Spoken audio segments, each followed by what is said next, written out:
এখানে আমরা একটা ইঁদুর দেখতে পেয়েছি, কেঁচো ইঁদুর, অনেক বড়। সেটাকে খোঁজার চেষ্টা করতেছি আমরা। এখানে কোথাও একটা লুকিয়ে পড়লো। এটা একটা গর্ত আছে কোথাও একটা, এই সেই গর্ত। দাঁড়ান, এই গর্তটাকে আমি একটু ভেঙে দেওয়া দিয়ে তারপরে দেখার চেষ্টা করি। এইখানে একটা গর্ত, দেখি এখানে এই ইঁদুরটা থাকার কথা। দেখি, আমরা দেখানোর চেষ্টা করতেছি। যদিও গর্তটা অনেক দূর পর্যন্ত চলে গেছে সম্ভবত, কিন্তু দেখি এর দেখা পাই কিনা। দেখি,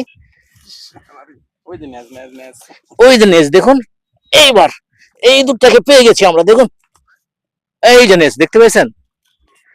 নেজটাকে দেখতে পেয়েছি, অল্প কিছুক্ষণের মধ্যেই ইঁদুরটাকেও পেয়ে যাব। দেখুন এবার আরো ভিতরে চলে গেছে। অনেক দুঃখজনক যে আপনাদেরকে দেখাতে পারলাম না। এই ইঁদুরটা অনেক দূর পর্যন্ত গর্ত করে নিয়ে গেছে। আমরা যখন ভিডিও বানানোর জন্য আসছিলাম তখন একে আমরা দেখতে পাই, কিন্তু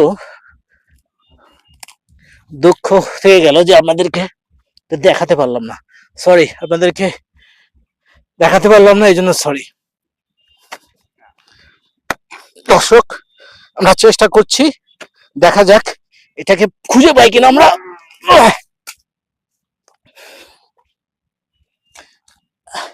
এর নিচে আছে, সম্ভবত নিচে আছে।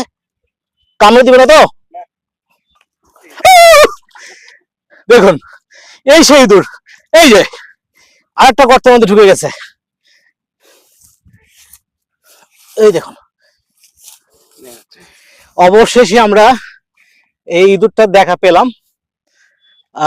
দেখতেই পেয়েছেন কি বিশাল একটা ইঁদুর। আসলে এই ইঁদুরগুলো কিন্তু আমাদের প্রকৃতির বন্ধু।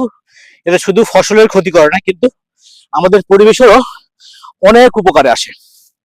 তাই এই ধরনের ইঁদুর আমরা নিধন না করি। এটা ফসলের ক্ষতি করে, কিন্তু আসলে আমাদের এই প্রকৃতির জন্য কিন্তু এটা ভীষণ উপকারী। তাই এই ইঁদুরগুলো মারা থেকে আমরা বিরত থাকবো। সবাইকে ধন্যবাদ।